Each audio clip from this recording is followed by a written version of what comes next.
Feature Friday. The freshest. Okay, we watched the Madrigal Singers like not long ago do a Circle of Life cover, right? Which was like absolutely insane. Efra had a whole moment I about remember that. snakes and monkeys and elks, and yeah, I think that was pretty freaking insane. I felt like I was in the movie, but you guys suggested this video of the Madrigal Singers with Morissette singing together in an event. I mean, Go on. Without further ado, I want to watch this. what? Turn it up.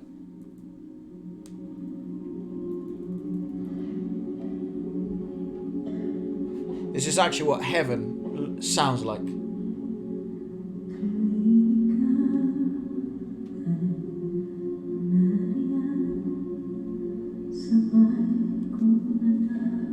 It's in max volume, isn't it? Uh-huh. I hope you guys can catch that.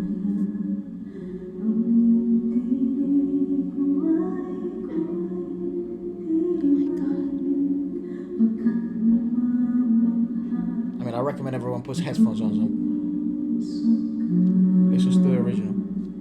I will leave the link for the original video down in Yeah, the I recommend description everyone below. sort of go after this, go watch it with headphones on. Yeah, Oh my god, go on. Because we It's have a just- speaker right here, so we can kind of hear it. it's very ethereal The layers. experience. It's pretty freaking crazy.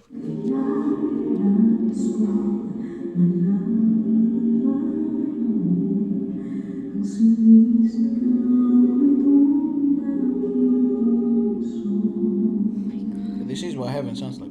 Those chords.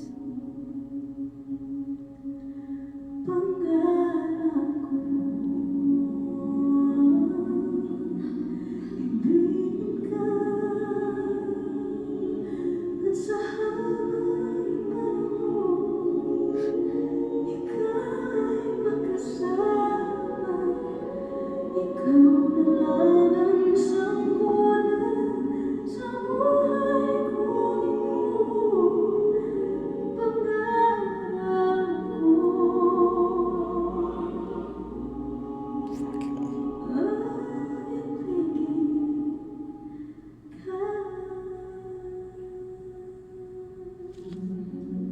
This is the director I just clocked. Gone the far left. It's actually very interesting as well with it. Tagalog is such a beautiful language in this scenario. You know, this particular piece sang like this really reminds me of, you know, in those Disney movies when there's like that big personal breakthrough for the character. I've never. They always use huge choirs for like the big climax of the song. For example, Or like Uh, Hercules, yeah. after coming back from the underworld in Hades, was back and he's regaining his power and but shit. that's very gospel. But I'm talking about moments like in Hunchback of Notre Dame, when Esmeralda's in the church asking for like enlightenment. Like that piece has a huge choral a arrangement, right? And it starts all vocal, no music, and there is something so thin and ethereal about it, right? It's actually really emotion provoking. It's hard to explain, but the human voice has that capability to awaken emotions, like ignite that feeling of I don't know, surrealism in reality itself. And done like this, it really amplifies your perspectives of music itself. And I find this incredibly hard to grasp, because there are so many technicalities in this performance, right? You can go by Morissette's technicalities, you can go by the soprano's technicalities, and how the choral mechanics work, and how the breathing and the overlapping of the breathing works, and that's what's giving you that fullness of the sound. But that would just take away from the experience, because just being is the experience. The listening of it is the experience, and it's magical. It's absolutely magical. It is that moment of realization in life. It makes you look at music differently. Sort of this reminder, before everything else, there was a voice. Yeah, there was a spoken word. Yeah, that's right. And not word itself, but sound. And sound was enough to create emotion. That to me, because I right now I'm not understanding the lyricism. By the way, I will look into it in a bit. But what's invoking the emotion is the sound and the harmonious work of it together. That's way more magnificent than I could ever try to explain or comprehend myself. Yeah, let these thoughts marinate a bit more before I speak.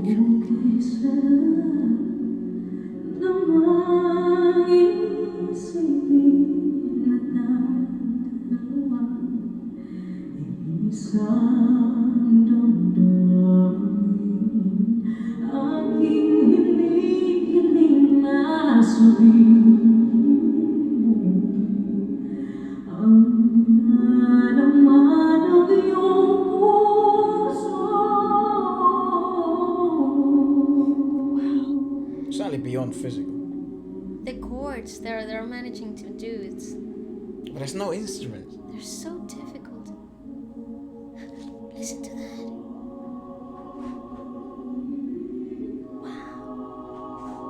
Wow. I'd imagine what it must feel like to be in the middle of that, where Morissette's standing.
Very difficult to do commentary on this one.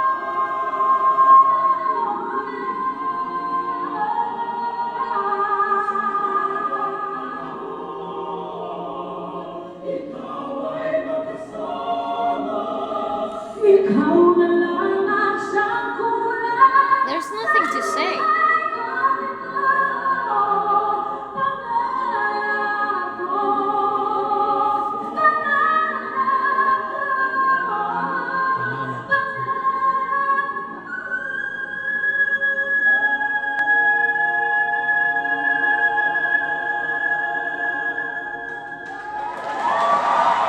Yeah.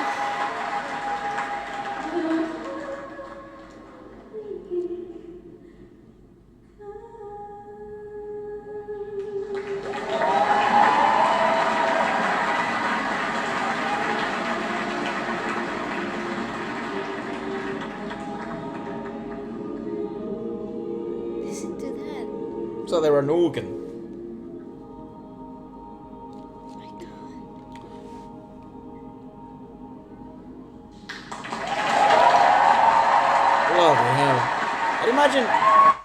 I'd imagine like before like I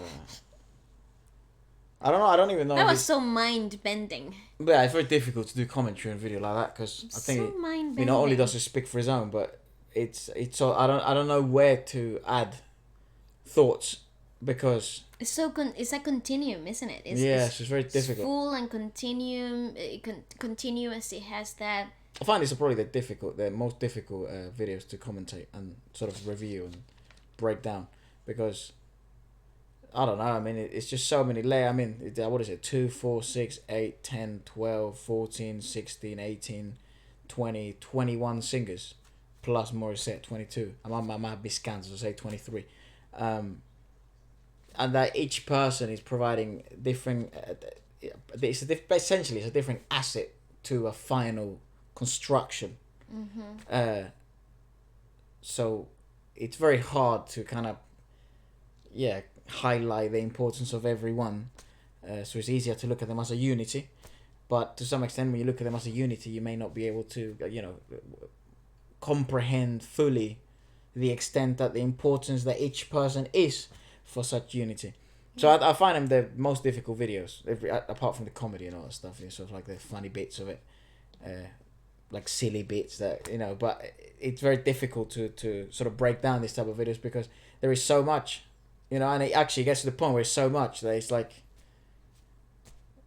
a bit overwhelming. Yeah, how do you digest such content? I agree. In like 10 minutes or whatever, how long this It's takes. true. I think like I said, there are so many technicalities and mechanics of a performance like this that that you can catch at bare sight, like the directions, the breathing, the overlays, the sitting technique. Just look at the way they're sitting. It's absolutely textbook perfection. They all have their feet on the ground. That gives them enough rooting, enough grounding, right? And each person is doing a mountain of work, right? And they all have the same texture, the same modulation, and the same sound quality, right? Yep.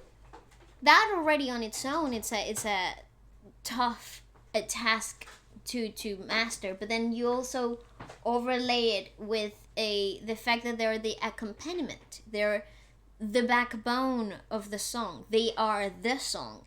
And then you have Morissette, who's relying on every single one of them, to be that trampoline, that magnifier of her of her vocal capabilities itself.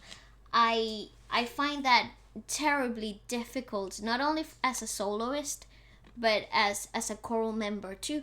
There is so much responsibility from each person in this performance, and what's amazing is that when you hear it all together, all of that is completely vanishes, and you're left with this incredibly still, nonsensical performance, and it really awakens a different experience in you. But I think also with music like this, right? Because essentially what they're imitating is an organ, like some sort of orchestra played by the voice, which I don't know which came first. I'd imagine the voice obviously came first than any instrument ever created by humans. So theoretically we should be able to replicate every sound that we've been able to create. I don't know. I actually don't know the science behind that. I certainly know we can't replicate all the sounds from nature. Because how the fuck do you replicate an elk sound? It's impossible. But you can. I've seen videos now. Really? Yes. No way. I will show you. What the? There's some pretty crazy people. Australia. They can replicate the sound of an elk. No, an elk specifically, because I thought the elk was the only animal human larynxes can't replicate. No, they can. They can't. I've seen a video. Well, anyways, that's not the point of this. Can we please move away from the elk? Stop bringing it up. No, what? Says the person who brings it up always, because it's a very peculiar sound. But I think a lot of people, essentially perhaps all humans, we live constant lives of suppression. There's another quote, but we live constant life of learning how to suppress things, both emotion, feelings, thoughts, and adhere to norms. And when you experience music like this, as you've mentioned before, this is essentially the maximal expression of the human experience, because it's the amplified emotions of emotions, right? And essentially that is the journey of life. It's just emotions: to love, to lose, to die, to be, to wonder, to aspire, to dream, to conquer. So, but we're taught constantly throughout your life to suppress, because you must adhere to things, and we look for methods in which we can completely unpack all these suppressed feelings and emotions and thoughts. So when you listen to music like this, the reason why I feel it feels liberating not only to listen to, but the reason why I asked, I wonder what it feels like to be in the middle of that, like Morissette, because that's so much energy being pulled into one place of liberation, of empowerment. I feel there is such power in there, in the sole purpose of just. So I reckon that's probably what being. This feeling of this story of salvation is, and I think at this point where you sort of experience this, and maybe you're even part of it, that's where you feel, maybe the healing or I don't know. It's very difficult to articulate these sort of thoughts because it's very. I mean, I have a limited time to do so. I find that performances like this are the true essence of faith. Yeah. In my perspective, that's what a non-tangible belief is. Like, that's what it must sound like. If faith had a sound, that would be it. It's hard to explain. I don't know. That's just my perspective. But that argumentatively wouldn't make sense.